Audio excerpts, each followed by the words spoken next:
का हो? अरे आवा तनी लगा बैठा आवा। हटला कि नहीं से? का भेल हो? कैसन बड़ा गुस्सात हो? और तारे ना लौकत बा?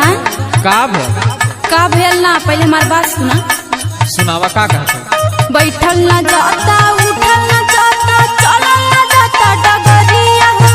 बैठल ना जाता, उठल ना जाता, चलल ना जाता डगरिया हो। बैठल ना जाता, उठल ना जाता, चलल ना जाता डगरिया हो।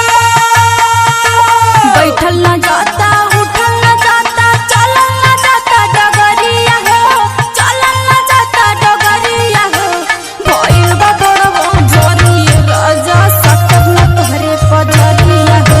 भइल बा बड़वा भारी राजा सकत न तोहरे पजरिया हो। भइल बा बड़वा भारी राजा सकत न तोहरे पजरिया हो।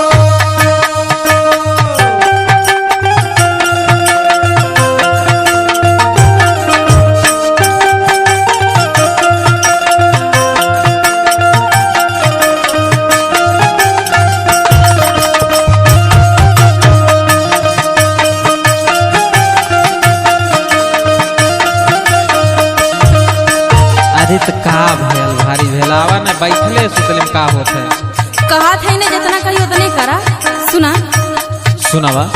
नींदियो न लागे राजा रोई रात भर हो।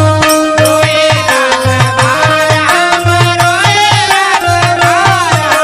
रोए रात भर हम रोए रात भर। तो हते न लागा तावे सुनी ला सारा।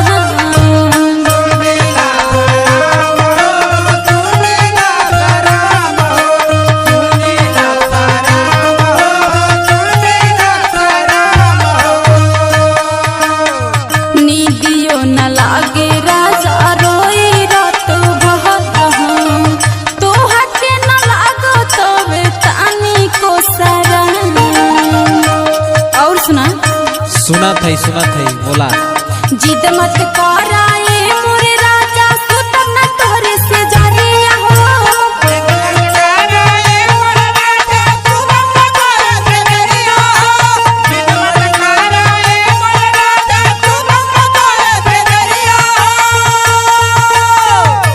जिद मत कराए मोरे राजा सुतब न तोहरे से जरिया हो।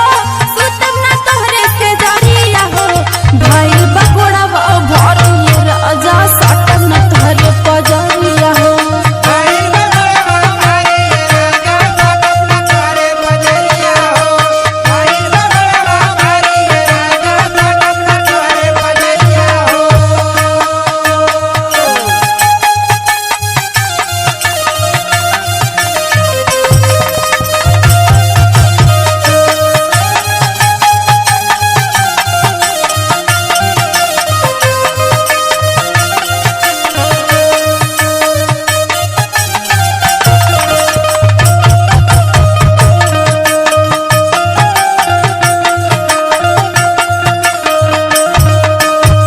जब कौनो बात कहिला मानेला।